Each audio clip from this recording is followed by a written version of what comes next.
The western region of the US is home to a sleeping behemoth. It periodically stirs but hasn't awoken from its sleep in a lot of years, but when it does awaken, it may howl and heave with a power that has never been seen before.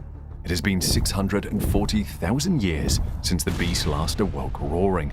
1,000 cubic kilometers of ash and lava were expelled during the supervolcanic eruption, which is 8,000 times more than Mount St. Helens emitted in 1980.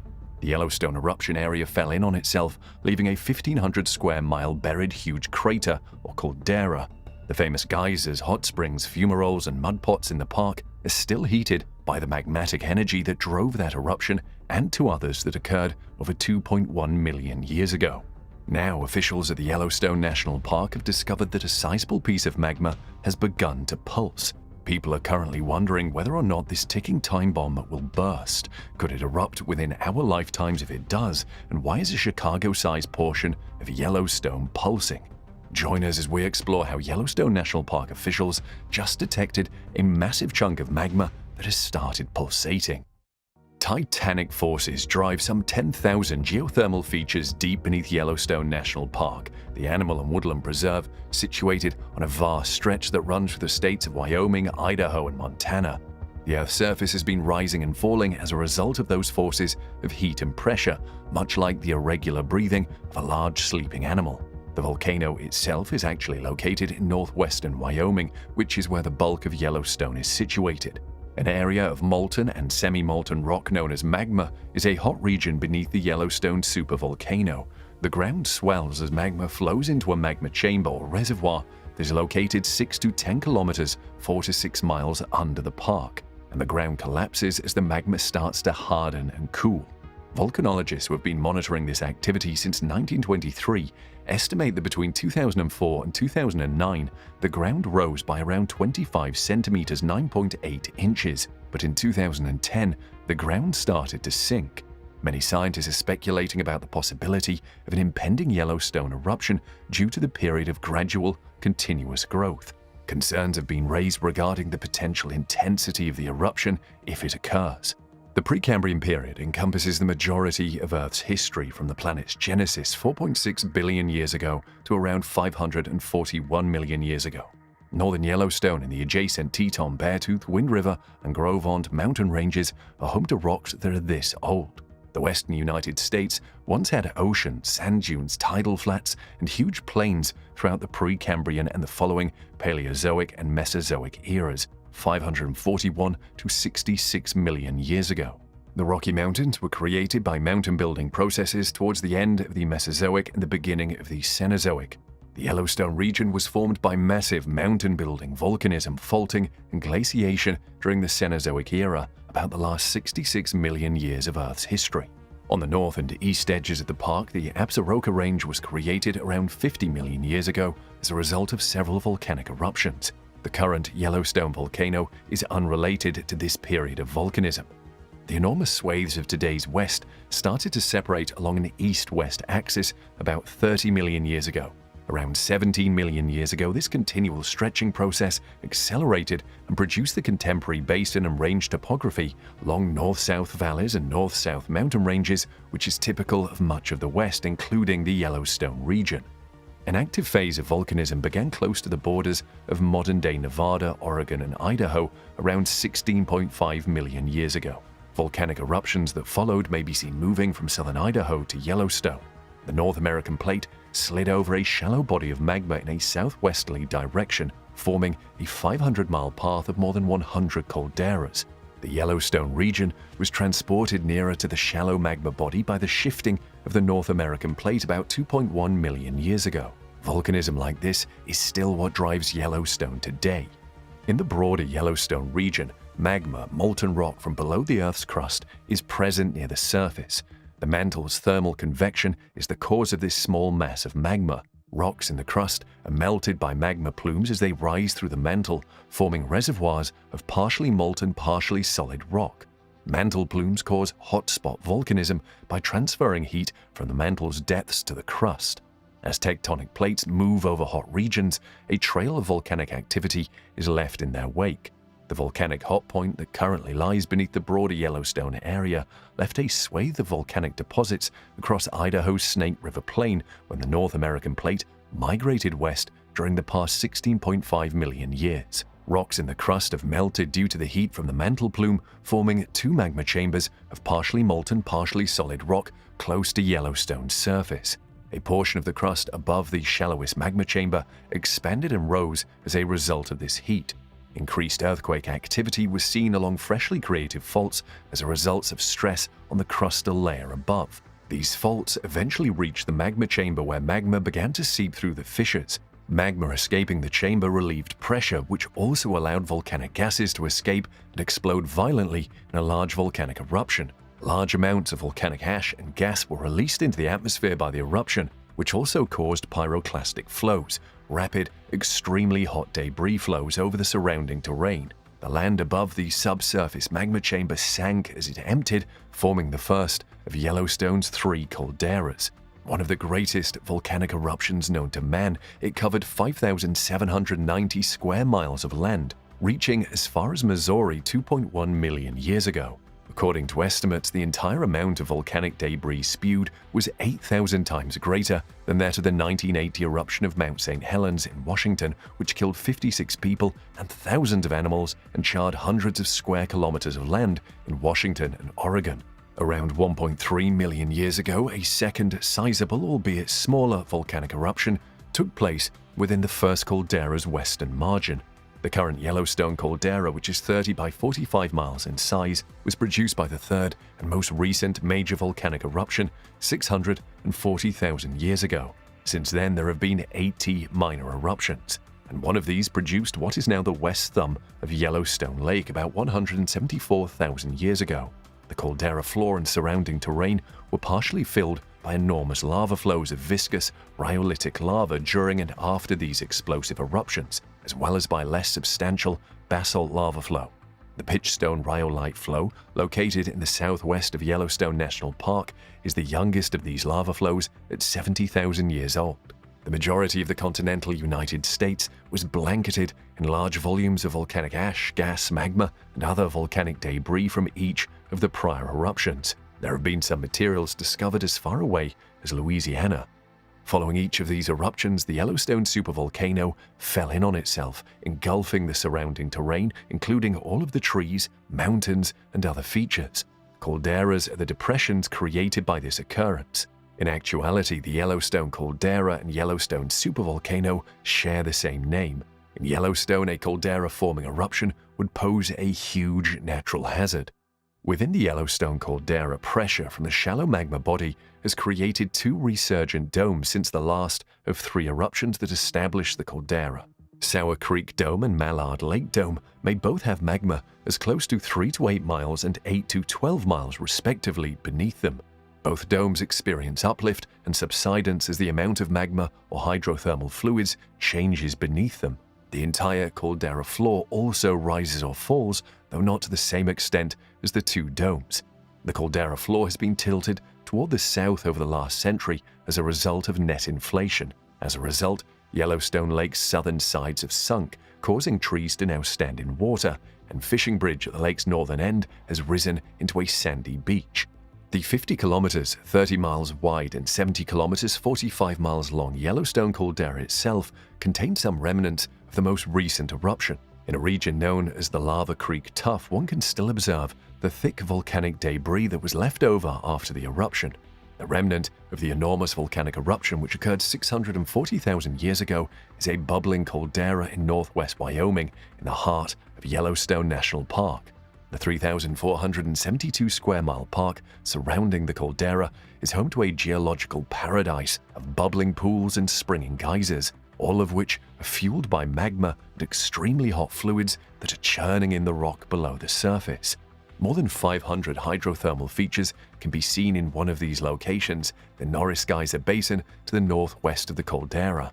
These unpredictable geysers and pools frequently alter from day to day, but a much more significant metamorphosis has also been going on. For more than 20 years, a region concentrated around the basin has been erupting and contracting by several inches in irregular bursts.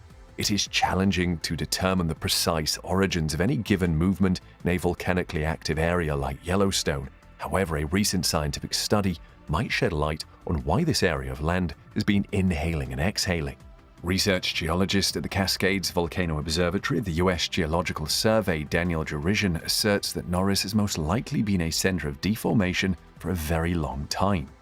In order to estimate what might have happened beneath Norris Geyser Basin's surface based on the changes above, researchers examined decades' worth of satellite-based radar and GPS data. When a magma body intruded beneath Norris in the late 1990s, fluids trapped inside of it erupted out and moved through the rocky maze above them. The ground would inflate as the fluids became trapped and pressure built up. As the fluids were allowed to escape to other locations, the ground would deflate. Today, magma-derived fluids might be found just a mile or two below the surface of the Earth. To be clear, the new research does not suggest that the supervolcano which last erupted 640,000 years ago and formed the caldera of Yellowstone is any more likely to explode now. The tallest active geyser in the world, Steamboat Geyser in the park, has instead been erupting at a record-breaking rate since March 2018. These geologic movements may help to explain why. Researchers also hypothesize that there may be a marginally higher risk of hydrothermal explosions occurring in the basin as a result of the changes below Norris. The geology of Yellowstone is intricate and secretive, and underground explorations are especially difficult. Researchers do, however, concur that the rising and sinking ground can be explained by the injection of a sizable mass of magma and the fluids that escaped during the eruption. The scientist in charge at the Yellowstone Volcano Observatory of the U.S. Geological Survey, Michael Poland, who wasn't involved in the new research, states that we're only just beginning to understand just how dynamic Norris Geyser Basin is. In addition to the unexpected caldera deformation, a significant finding was the three-dimensional imaging of a massive magma plume or pipe beneath Yellowstone that is responsible for carrying lava and extreme heat up through the Earth's mantle. In order to observe how seismic waves respond when they pass through various materials beneath the park, researchers at the University of Utah employed a vast network of seismic sensors in and around the area. They discovered a massive 3,600 cubic mile banana-shaped body that is about half a mile and deeper and contains partially molten rock using 3D seismic tomographic imagery.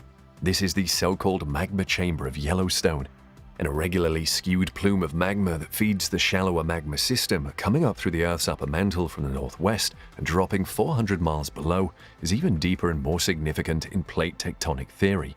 This significant new finding disproves past claims that Yellowstone does not have a plume and is based on fresh seismic data. Another peculiarity is that the 3D image reveals that the plume does not start 1,700 miles away from the Yellowstone National Park beneath the Montana-Idaho border, but rather 125 miles away from an important upper mantle transition zone. However, Norris Geyser Basin, which has thermal features that date back 115,000 years, is Yellowstone's oldest thermal area. It is also the hottest, with a temperature of 459 degrees Fahrenheit, around 1,000 feet below the surface. The Steamboat Geyser in the area is an example of how quickly and unpredictably this scorching section of Yellowstone may shift. The 400-foot-tall geyser has rarely erupted in the past, with intervals between significant eruptions spanning anything from 4 days to 50 years. However, since March of last year, Steamboat has erupted up to once per week. The geyser erupted 32 times in 2018, setting a record that was surpassed the following year when it erupted 48 times.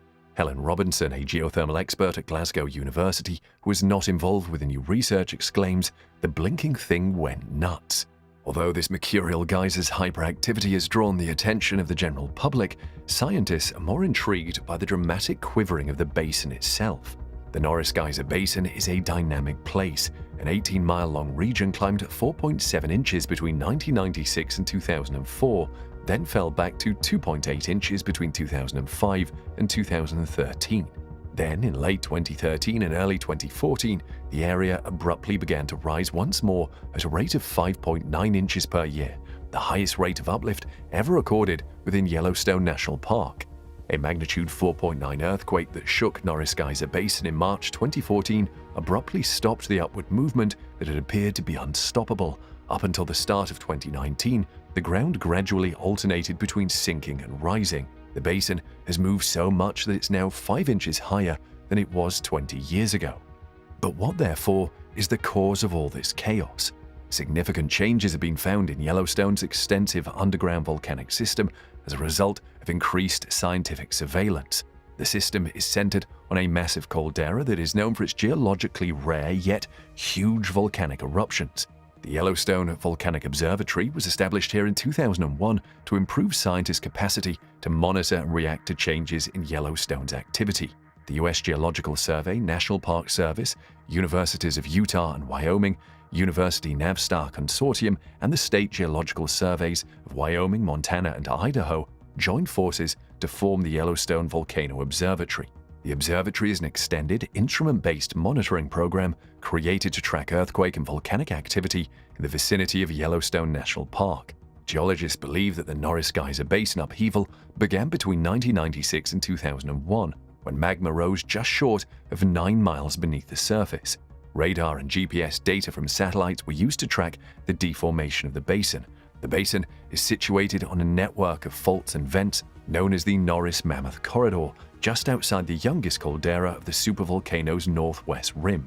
2 weak zones crossing one another would be a location where magma would find it simpler to enter, according to derision. The magmatic intrusion caused the uplift event from 1996 to 2004, and as the magma cooled, dissolved fluids could bubble out of it. This procedure reduced the magma body's internal pressure, causing it to deflate like a leaky balloon.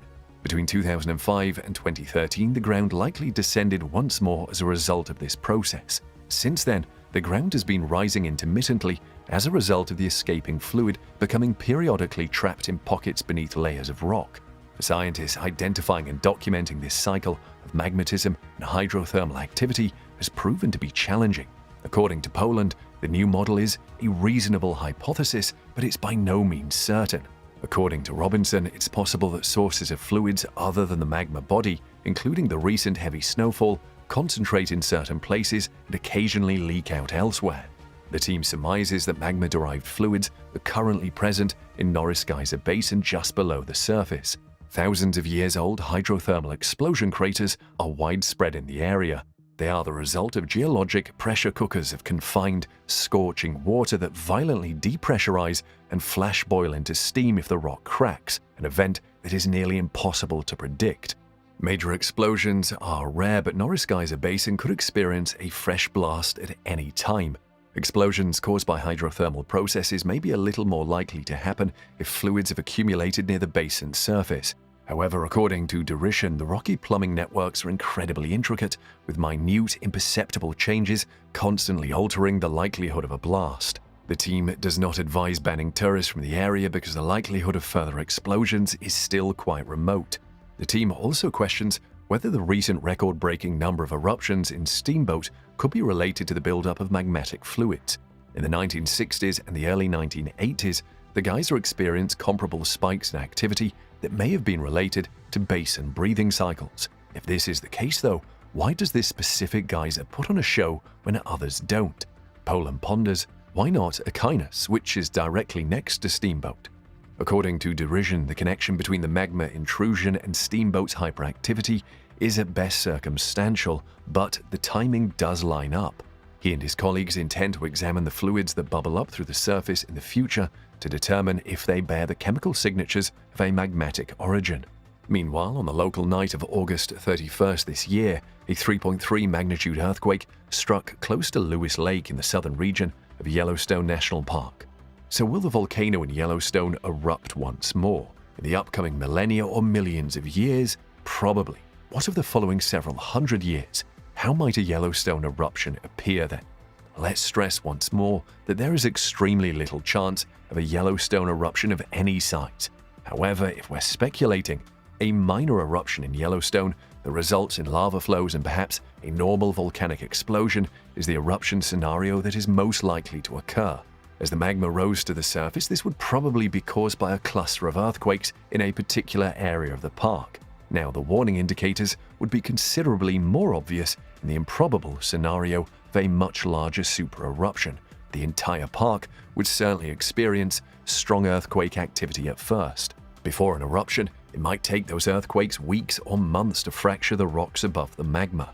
What if we had a super eruption which was 1,000 times more powerful than a typical volcanic eruption, spewed at least 240 miles of material, lasted weeks or months, and was characterized by prolonged activity? Within the park, the lava flows themselves would be restricted to a circumference of about 40 kilometers. In actuality, only about 1/3 of the material would enter the atmosphere. Volcanic ash, a mixture of shattered rock and glass, which would be thrown kilometers into the air and dispersed throughout the nation, would cause the majority of the damage. The northern Rockies may theoretically be covered in 3 feet of ash by a super eruption, which would obliterate major portions of Wyoming, Idaho, Colorado, Montana, and Utah. A few inches of ash would fall on the Midwest at the same time, and much less would fall on the coasts. The precise distribution would be based on the season and the weather. But any of those possibilities would be awful news. That much volcanic ash has the potential to destroy buildings as well as harm people, plants, and animals.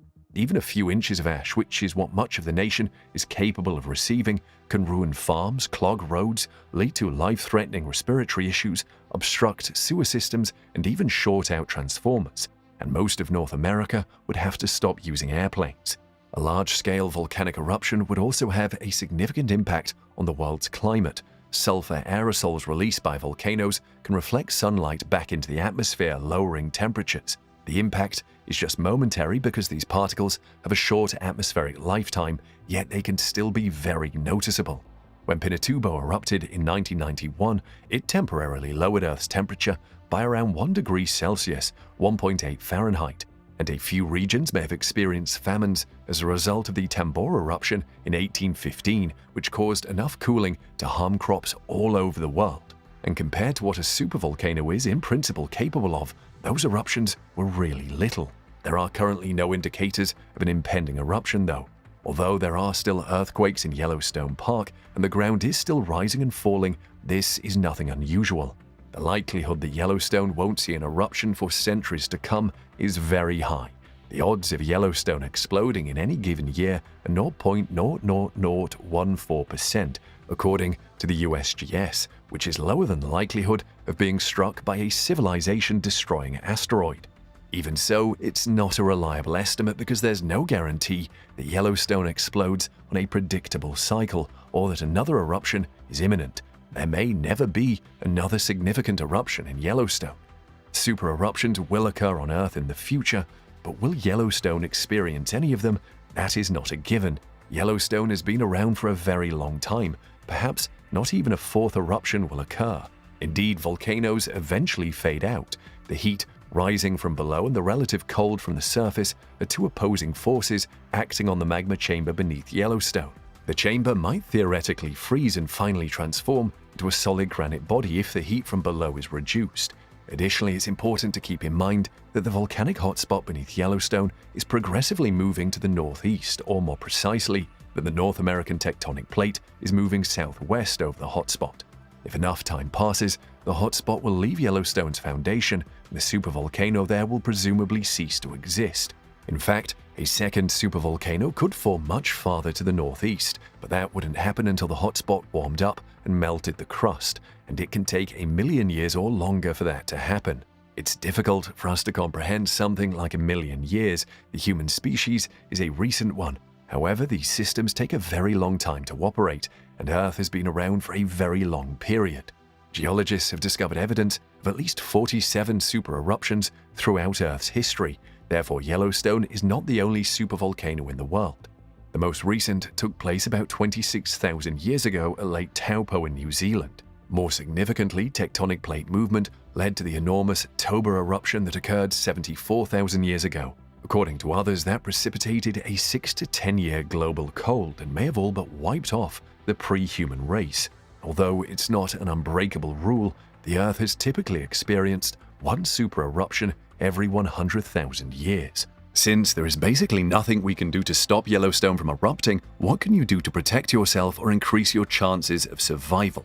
Much of that depends on how close is where you live to Yellowstone. Also, the immediate dangers happen during the explosion itself in the first few days. If you are close enough, you will face two major challenges: your roof caving in under the weight of the ash and killing you, or if you survive the destruction of your home, being without shelter and exposed and breathing in volcanic ash will do you in. The first thing is to ensure your roof does not collapse on you, although just how to do that is a big problem. Then you must ensure you do not breathe in the ash or let it get into your eyes. You may want to invest in industry-grade respiratory filters to filter out the harmful substances in the air that you will breathe when outdoors. You also need to wear military-grade eye protection goggles when you're outside, or simply stay indoors where your air is purified. Since the best plan is to stay indoors provided your abode does not collapse, you need to stock up on everything: food, water, fuel, electricity, drugs, and much more. You may be able to survive until you're rescued. However, the best survival plan is to evacuate the affected areas at the first warning. Meanwhile, even though a possible eruption is more intriguing and grabs the news headlines easily, there is another event that can make visitors to Yellowstone shake. Yes, literally shake, because many earthquakes happen in Yellowstone. In fact, in a typical year, Yellowstone National Park and its immediate environment witness between 1,000 and 3,000 earthquakes per year. So at least about 3 earthquakes shake Yellowstone every day on average, making the park one of the most seismically active areas in the US. Many of the earthquakes at Yellowstone come from regional faults caused by crustal stretching and mountain building.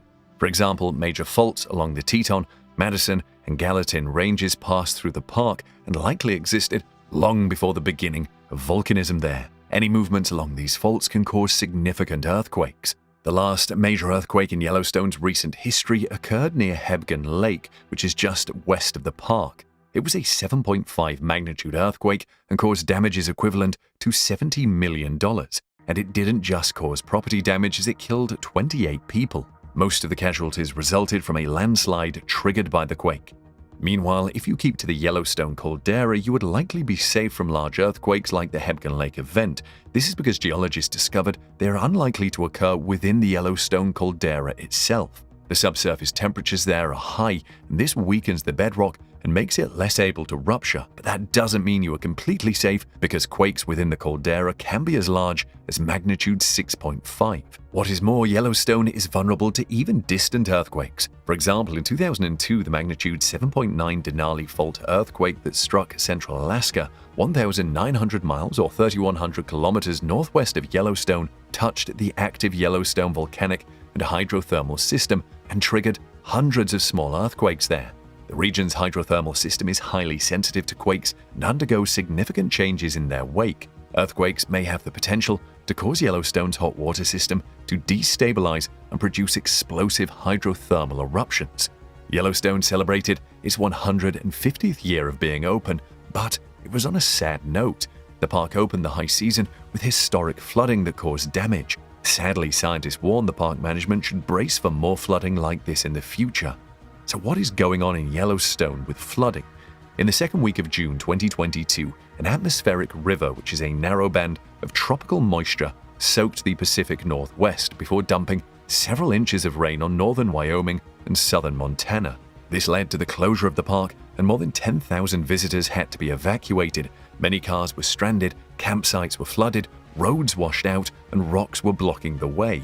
The management of Yellowstone was grateful for the cool, wet spring earlier that brought much-needed water to the region. The area had been experiencing drought conditions, so the water was welcome. However, things began to change in April and started raising alarm bells, as higher than median precipitation in the Yellowstone Basin helped build up the snowpack on the ground, which had increased to nearly the 30-year median by May. Between June 10th and 13th, the Absaroka and Beartooth ranges received between 0.8 and 5 inches of rain, which combined with 2 to nearly 5 inches of snowmelt. The combination of rain and snowmelt, amounting to 4 to 9 inches or 10 to 22 centimeters of rain, flowed over already damp soils which were unable to soak the water. The runoff deluged the Yellowstone, Stillwater, and Clarks Fork rivers and their tributaries. The Yellowstone River reached a maximum depth of 13.88 feet on June 13, 2022, which broke the previous record of 11.5 feet set in 1918. The river discharged a record 51,400 cubic feet per second of water on the same day, significantly more than the previous record discharge of 32,200 cubic feet per second attained in 1996. The rising floodwaters completely cut off large sections of the park by washing out roads and bridges. It swept away multiple houses and flooded hundreds more. Rock Creek also destroyed several bridges and flooded businesses in the downtown of Red Lodge, Montana. Residents of several towns were hit with power outages and polluted drinking water supplies due to the flood. While the establishment of the park took place 150 years ago, how long have people been inhabiting the park? The answer, according to scientists, is at least 11,000 years. In fact, the park has several names given to it by the different tribes that have lived there. For example, the Crow referred to it as the land of the burning ground or land of vapors, while it was many smoke to the Blackfeet people. The Flatheads tribe know it as smoke from the ground, while the Kiowa called it the place of hot water. However, more than just people from these tribes have made a living off the park in the past in its long history of habitation. In fact, if you hike along some of the modern trails, you are simply following in the footsteps of the indigenous tribes that created the corridors dating all the way back to 12,000 years ago, at the end of the last ice age when humans first appeared in the archaeological record in North America. Yellowstone attracted commerce thanks to its natural resources. It was the source of an important trade item in ancient times, obsidian. If you are wondering what obsidian is, it is an amorphous volcanic glass, a product of rapid quenching of magma upon eruption onto the surface. This item might not mean much to you today, but it was a prized commodity because it was used in creating arrowheads and spear tips. There is evidence that for over 11,000 years, the Obsidian Cliff, located in the Norris Mammoth Corridor just north of Roaring Mountain, was a buzzing crossroads of commerce for indigenous people. This resource drew nearby tribes into the boundaries of Yellowstone, and modern archaeological efforts have documented over 50 quarry sites on Obsidian Cliff. To date, obsidian quarried and napped from Obsidian Cliff has been found as far east as Wisconsin, Michigan, Ohio, and Ontario. Some evidence even suggests that certain tribes, such as the Hopewell people, trekked 2,000 miles from their home along the Scioto River in Ohio just to mine the prized obsidian in Yellowstone.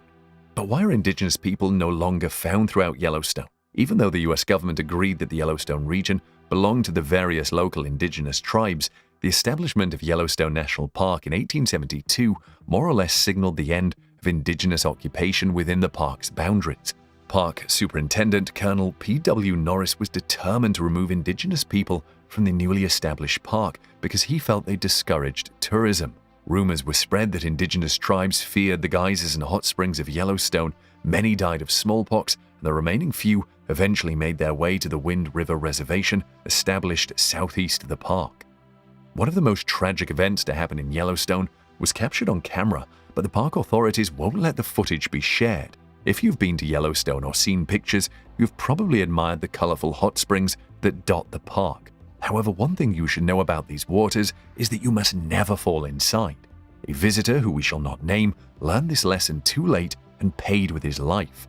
The man was visiting Yellowstone with his sister when he fell into a hot spring. Reports show the pair went to an unauthorized part of the park near the Norris Geyser. One of the chief deputy rangers suggested the siblings were looking for a place where they could soak in the water. The tragedy happened when the victim reached down to check the spring's temperature and slipped, ending up inside the water.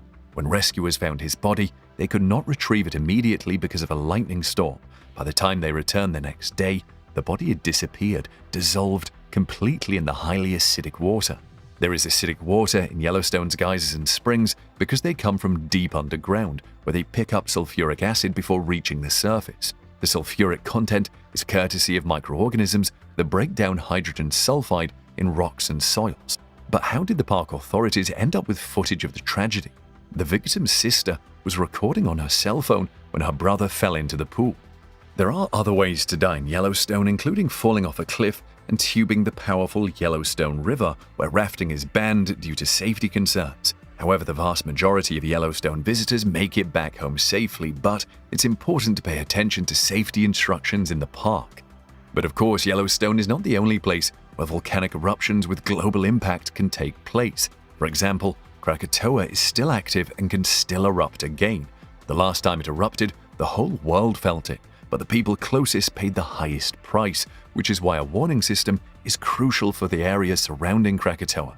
Krakatoa is located in Indonesia, and its last fiery explosion claimed the lives of more than 36,000 people, making it one of the deadliest volcanic eruptions in modern times. It all started with little warning signs like billowing smoke and small, seemingly insignificant earthquakes. These warnings were actually not ignored, but instead of fleeing, the people included the events in festival celebrations. In fact, the natives thought Krakatoa's natural fireworks were a mere lucky surprise, but that would prove to be a grave mistake. Shortly thereafter, the blast sent a cloud of debris 15 miles into the air. The eruption itself was so loud that it was heard some 2,800 miles away in Australia. It was also heard 3,000 miles away on the islands of Rodriguez, where it was described as the distant roar of heavy guns. It was loud enough to shatter the eardrums of people close by. The magma chamber ruptured and allowed seawater to come into contact with the burning hot lava. This created flashes of superheated steam that moved at over 60 miles per hour. The first set of victims stood no chance. The amount of ash and debris was so great that they cast darkness that didn't go away for 3 days. As the volcano collapsed into the sea, it generated a tsunami 37 meters high, tall enough to submerge a 6-story building. And as the wave raced along the shoreline of the Sunda Strait, it destroyed 300 towns and villages. The wave is said to have traveled around the globe 3.5 times at astonishing speed, causing tsunamis as far as South Africa and flinging huge chunks of coral reef onto the land as it went. Some of these sections of coral weighed as much as 600 tons.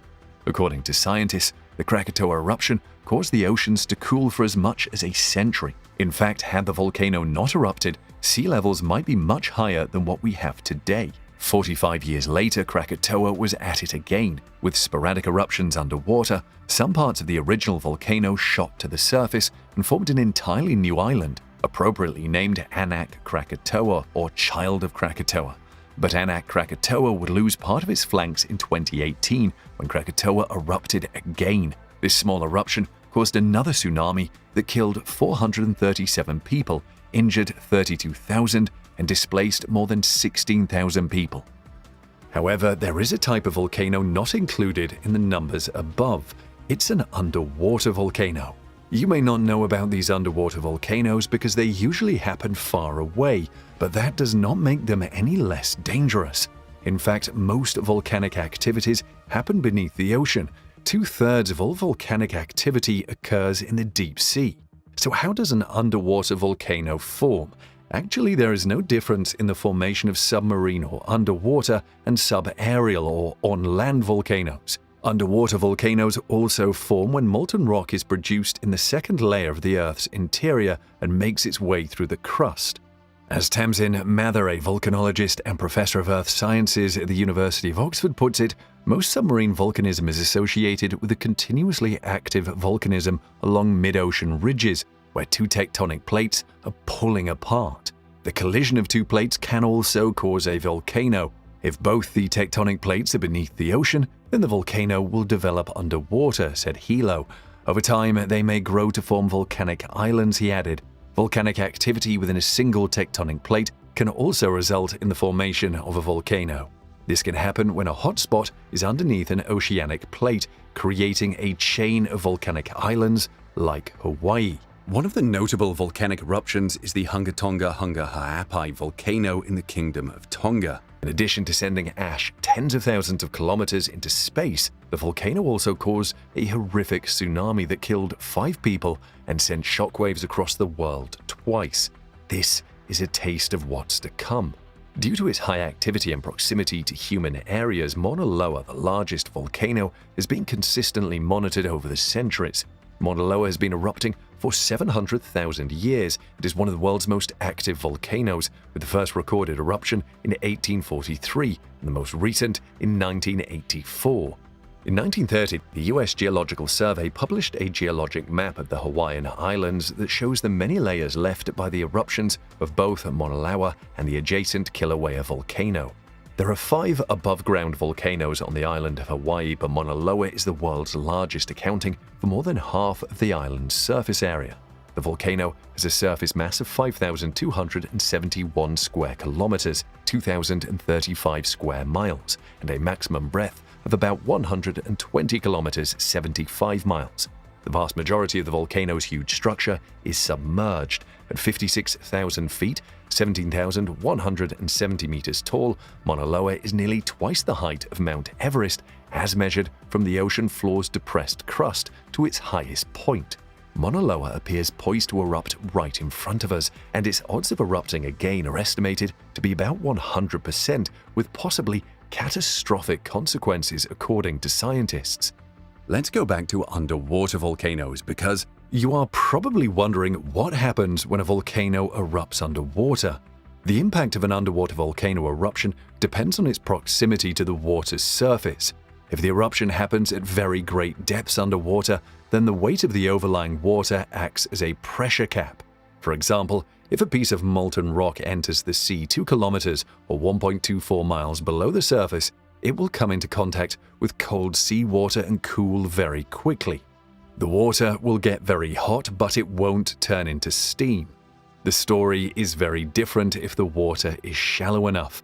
The magma starts to heat the water, which is then converted into steam, creating a big volume change. Steam explosions are really destructive because a small volume of water turns into a huge volume of steam. Aside from the risk of tsunamis, the massive ash ejected into the air when an underwater volcano erupts in shallow water can seriously impact people's health. The falling ash and emitted gases not only pollute the air, but can affect access to electricity and water supplies. Because they are underwater, submarine volcanoes are challenging to study. Due to their inherent inaccessibility, only a few active sites have been studied in detail. However, scientists working on land can learn about the history of a volcano by visiting the volcano sites and gathering data. This can be done using cliff sequences or digging holes and collecting materials. For underwater volcanoes, scientists usually have to rely on marine surveys and mapping technology like sonar. Even the threat of thermonuclear war or global warming would pale in comparison to an event like this, which would produce an ash cloud that would be capable of obscuring the sun. Millions of species would be wiped off over many years of freezing temperatures if this were to happen. While Mauna Loa is the world's largest active volcano, there are certain supervolcanoes that the world should hope to avoid. It turns out that the question with supervolcanoes isn't whether they could wipe out all life on the planet, it's a question of when it'll do it again. According to some scientific evidence, more than 95% of the world's plant and animal species may have been wiped out by an enormous supervolcano that erupted 250 million years ago. Yes, you heard that right. Around 200 million years ago, a supervolcano erupted with such force that it wiped out 75% of the planet's inhabitants. It was so massive that it split North America and Africa apart, forming the Atlantic Ocean in the process. The supervolcano Camp Central Atlantic Magmatic Province erupted over and over for 600,000 years. And there's bad news for those of us who live in areas where volcanoes aren't a problem. It wasn't that lava had covered everything in sight or that volcanic ash had rained down so heavily that everything was choked. Instead, it was the aftermath of the event's pollution. CO2 and carbon levels, for example, soared. The environment had been harmed. Only a few things managed to recover. It's worth noting that after the disaster, dinosaurs were able to evolve and take over before their own tragic end, demonstrating that no one wins for long. However, some rogue scientists believe that dinosaurs were wiped out 65 million years ago by a volcano, not an asteroid. There have been remarkable underwater volcanic eruptions, and we will dwell on their powerful impact next. Let's look at the most powerful underwater volcano ever recorded. In 2018, the largest active underwater eruption ever recorded birthed a giant skyscraper-sized underwater volcano. The insane thing about the eruption is that scientists are still making discoveries about it. What have they discovered? Scientists discovered the 2,690-foot or 820 meters tall volcano in the western Indian Ocean off Madagascar following a puzzling spate of earthquakes that struck near what is usually a seismically quiet area. After gathering geological data, including information from a 2019 underwater survey of the region, the team realized that there was a new submarine volcano about 1.5 times the height of New York's One World Trade Center. What's more, this new volcano draws from the deepest volcanic magma reservoir known to scientists. According to lead researcher Natalie Fouet, a marine geoscientist at the Paris Institute of Earth Physics (IPGP) at the University of Paris, the source of the magma, that is, the reservoir, is very deep, about 34 miles or 55 kilometers underground. It was the first time in volcanology that they could see such a deep reservoir at the base of the lithosphere, the outer shell of Earth that includes the upper mantle and crust. Between May 2018 and May 2021, more than 11,000 detectable earthquakes shook Mayotte, a small island and French territory between Madagascar and Mozambique. The most powerful earthquake was a magnitude 5.9, but there were also strange seismic hums or very low-frequency earthquakes that originated deep underground. They couldn't be felt at the surface, but they were picked up by seismometers around the world. These very low-frequency earthquakes are associated with volcanic activity.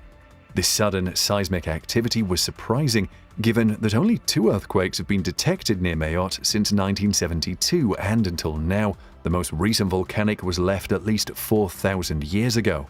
In July 2018, scientists were stunned when they discovered that Mayotte was moving eastward at about 7.8 inches or 20 centimeters a year, as detected through GPS data. At that point in time, the island had only 3 or 4 GPS stations, so scientists installed global navigation satellite systems and ocean bottom seismometers around the island to learn more about the geological changes occurring there. The findings were extraordinary. The combined land and ocean bottom seismometers picked up 17,000 events between February and May 2019. In any serious discussion of underwater volcanoes, you will hear about Tamu Massif. This water is the size of New Mexico or the British Isles.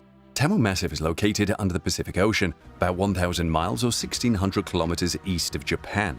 Tamu Massif is the biggest volcano on the planet and also competes for the biggest in the entire solar system.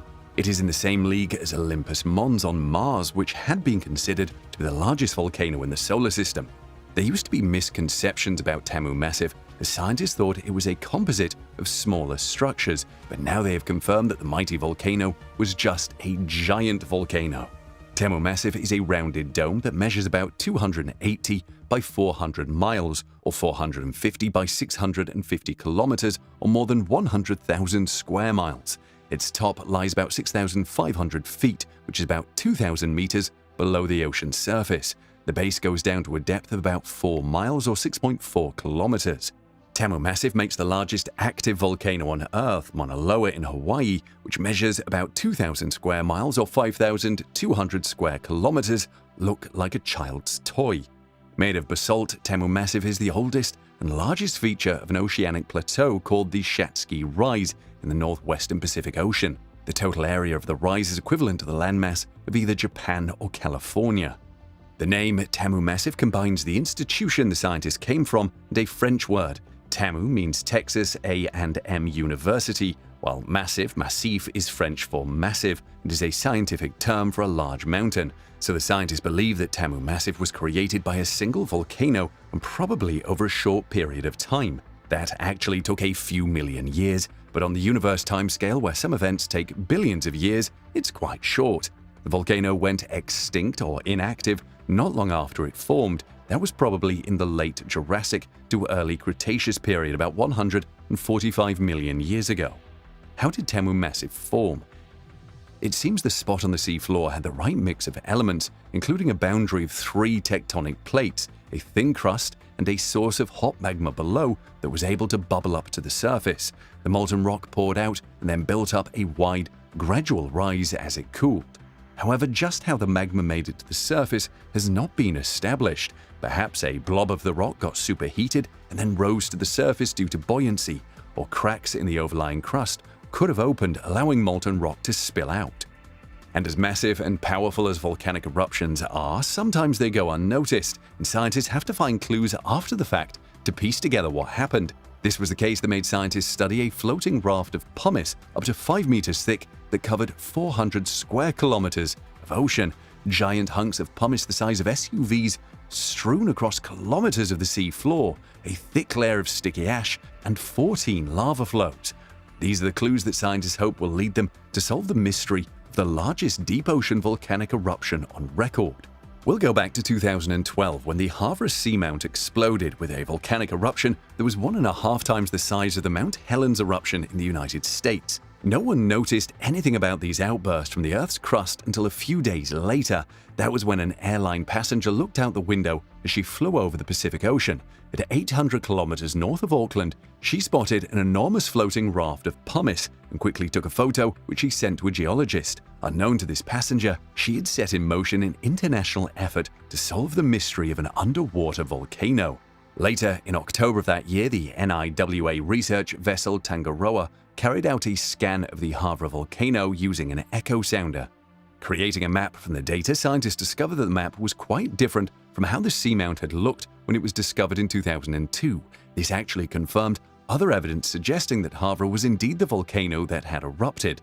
3 years later, a group of scientists headed to Havre intending to create a more detailed map of the volcano, taking photos and collecting rock samples. Of course, the evidence of the submarine eruptions that these scientists were looking for is hidden beneath hundreds of meters of seawater. This made it very difficult to study, but an invention came to the rescue: underwater robots.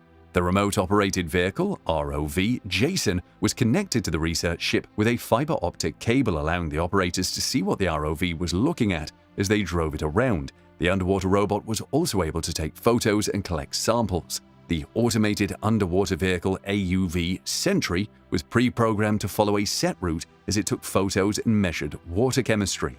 By the end of the expedition, the team had generated a much more detailed digital map of the volcano. This map revealed numerous lava flows, a widespread ash layer, and millions of enormous pumice blocks, up to 9 meters across, scattered over the ocean floor. The robot also collected a number of large pieces of pumice. One of the things scientists tried to discover was the nature of the eruption. Volcanoes could be explosive or effusive. Explosive means, well, the volcano explodes, while effusive means that lava flows steadily form a vent. This is where the scientists found themselves at a crossroads because the ash supports an explosive eruption while the pumice and lava point to an effusive eruption.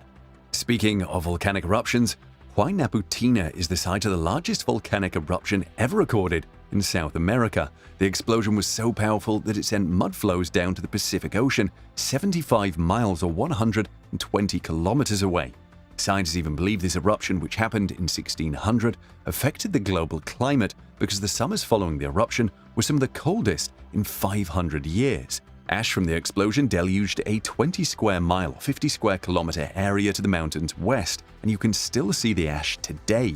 Although Huaynaputina in Peru is a lofty 16,000 feet, 4,850 meters, it's somewhat sneaky as volcanoes go.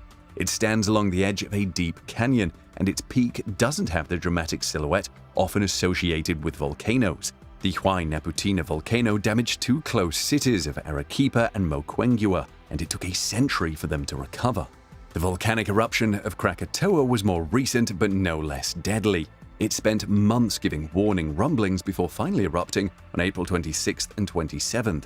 The explosive eruption of this stratovolcano, situated along a volcanic island arc at the subduction zone of the Indo-Australian plate, shot out huge amounts of rock, ash, and pumice. The terrifying sound was heard thousands of miles away.